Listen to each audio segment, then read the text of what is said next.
नमस्कार, मैं पंडित मनीष अवस्थी ज्योतिषाचार्य आप सभी लोगों का अपने इस चैनल पर स्वागत करता हूं, अभिनंदन करता हूं। देखिए, 14 जनवरी 2025 को ग्रहराज सूर्य अपना राशि परिवर्तन करेंगे। 14 जनवरी को मकर संक्रांति है।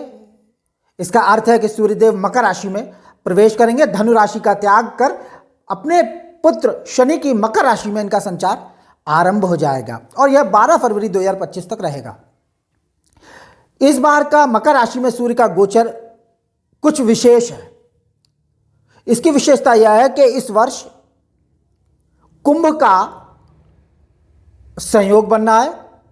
प्रयागराज के पावन तीर्थ पर, गंगा के तीर्थ पर, त्रिवेणी घाट पर कुंभ का संयोग इस वर्ष विशेष रूप से 12 वर्षों बाद घटित हो रहा है। देखिए, शास्त्रों के हिसाब से, ज्योतिष ग्रंथों के हिसाब से जब बृहस्पति वृषभ राशि में संचार करते हैं, उस वर्ष सूर्य जिस समय मकर राशि में संचारशील होते हैं, उस समय प्रयागराज के तट पर कुंभ का आयोजन होता है। कहने का मतलब यह है कि राशिगत स्थिति के हिसाब से जिस समय बृहस्पति वृषभ राशि में संचारशील होते हैं, उस वर्ष सूर्य का मकर राशि में संचार प्रयाग के तीर्थ पर कुंभ का संयोग घटित करता है। तो इस बार का सूर्य का जो राशि परिवर्तन है विशेष है, बहुत पुण्य का अवसर है, क्योंकि माघ मास की शुरुआत जो हो रही है वह 14 जनवरी से ही हो रही है। 14 जनवरी 2025 मंगलवार को माघ मास की कृष्ण पक्ष की प्रतिपदा तिथि है। शाही स्नान होगा कुंभ के तीर्थ पर।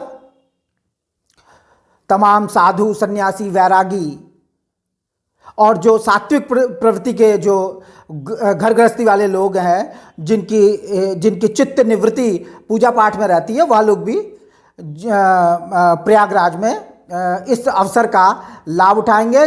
गंगा के तीर्थ पर जो संगम, जो त्रिवेणी घाट है, गंगा यमुना सरस्वती का जहाँ संगम होता है, वहाँ पर स्नान करने से निश्चित रूप से मोक्ष की प्राप्ति होती है कुंभ के संयोग पर, ऐसा पद्म पुराण में लिखा हुआ है। तो बहुत पुनीत अवसर है, इस वर्ष स्नान करना चाहिए, क्योंकि 14 जनवरी से लेकर और 12 फरवरी तक यह एक मास का जो माघ मास का जो समय होगा, जिसमें सूर्य मकर राशि में रहेंगे, बृहस्पति वृषभ राशि में संचारशील रहेंगे, ये बहुत महत्वपूर्ण है। और अगर इसमें शास्त्रों के अनुसार अगर इसको माना जाए तो इसमें दान, पुण्य और पूजा पाठ करने वालों को, यानी जो पुण्य का अर्जन करते हैं इस माघ मास में, माघ मास तो प्रत्येक साल का महत्वपूर्ण होता है, परंतु इस वर्ष ये जो कुंभ का संयोग घटित हो रहा है ग्रहों के हिसाब से, उसमें स्नान आदि दान करने से और विशेष रूप से कुछ मोक्ष आदि की प्राप्ति भी शास्त्रों में बताई गई है कि प्राणी आवागमन के बंधन से मुक्त हो जाता है।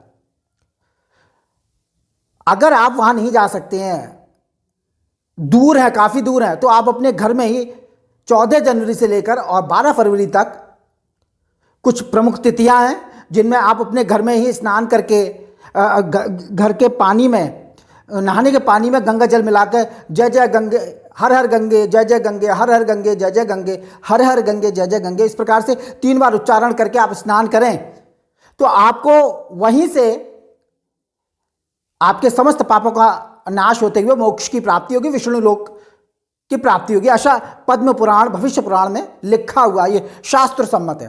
तो इस मास का निश्चित रूप से लाभ उठाइए और हो सके तो प्रयागराज जाइए, नहीं तो अपने घर में ही इस पुनीत अवसर का लाभ उठाएं।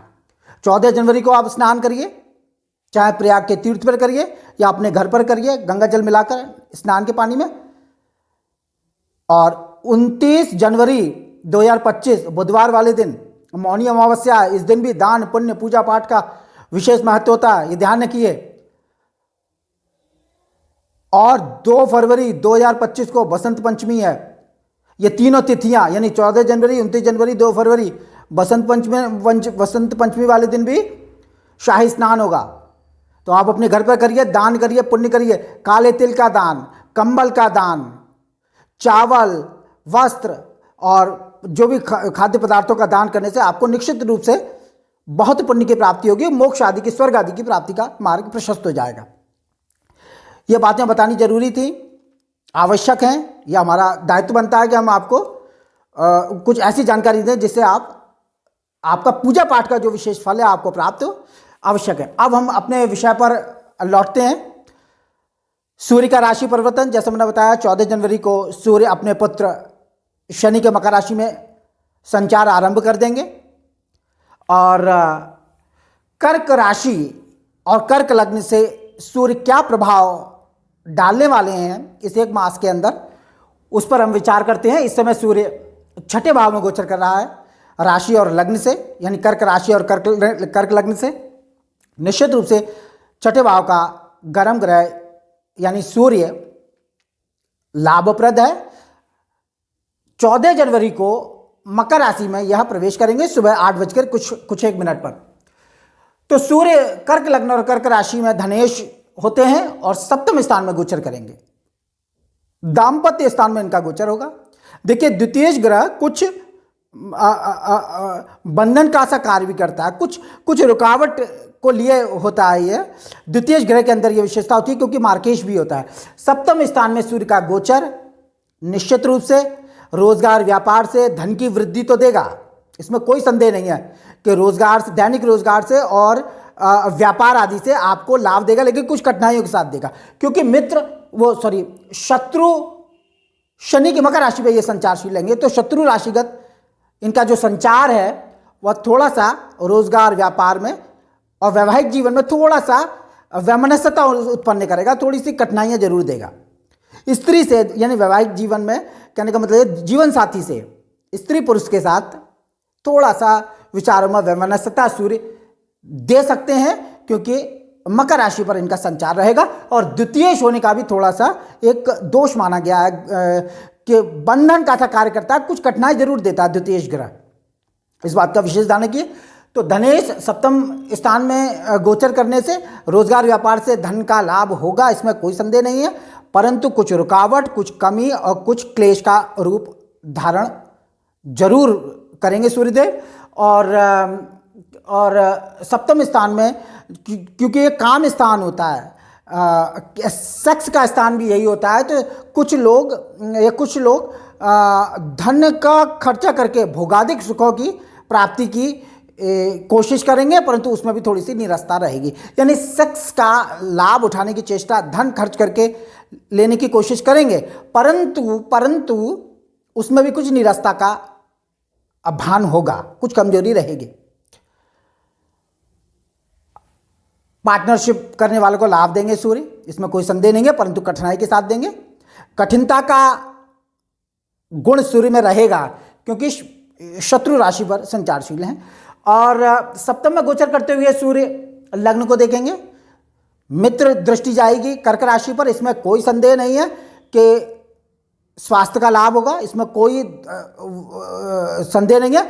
और देह में इज्जत, मान और प्रभाव की प्राप्ति निश्चित रूप से होगी। यानी कि सूर्य चूंकि प्रकाश और प्रभाव के कारक ग्रह हैं और लग्न पर मित्र दृष्टि डालेंगे, तो निश्चित रूप से आपको मान, सम्मान और प्रभाव निश्चित रूप से इस एक मास में सूर्यदेव देंगे, इसमें कोई संदेह नहीं है। तो कहने का मतलब यह है कि धनेश सूर्य का सप्तम स्थान में गोचर आपको धन का लाभ देगा, रोजगार व्यापार से लाभ देगा। थोड़ी सी वैवाहिक जीवन में कठिनाइयां सूर्यदेव दे सकते हैं, परंतु लग्न पर इनकी मित्र दृष्टि जाएगी तो इज्जत, मान, प्रभाव और प्रतिष्ठा का लाभ तो देंगे ही देंगे सूर्यदेव, इसमें कोई संदेह नहीं है। और चूंकि मंगल लग्न में ही गोचर कर रहे हैं, अभी 21 जनवरी को मंगल मिथुन राशि में वक्र गति से चले जाएंगे, तो उसके बाद से सूर्य की मित्र दृष्टि निश्चित रूप से लाभ आपको पहुंचाएगी। और इससे ज़्यादा और थोड़ा सा सप्तम स्थान में सूर्य का गोचर जो है वो स्त्री पुत्र की तरफ से थोड़ा सा कठिनाई और परेशानियां देता है। कुछ रोग मूत्रेंद्रिय आदि में विकार की भी संभावना उत्पन्न कर देता है। तो यहाँ से थोड़ा सा सावधान रहिए और थोड़ा सा कष्ट और क्लेश का वातावरण सूर्यदेव बना देते हैं, परंतु वैसे मोटे तौर पर अच्छा गोचर रहेगा कर्क राशि वालों के लिए और मान सम्मान पद और प्रतिष्ठा का लाभ सूर्यदेव देंगे। तो इस वीडियो में इतना ही और मैं अपना वीडियो यहीं समाप्त करता हूं और आशा है मेरा वीडियो आपको अच्छा लगा होगा। कुछ नॉलेज मैंने आपको कुंभ से संबंधित दी, सूर्य के राशि परिवर्तन पर थोड़ा सा ज्ञान मैंने जरूर दिया। तो मेरा वीडियो अच्छा लगे इसे लाइक करें, शेयर करें, सब्सक्राइब करें और जन्म पत्रिका का अगर विश्लेषण कराने के आप इच्छुक हैं तो नंबर डिस्क्रिप्शन में है। नमस्कार।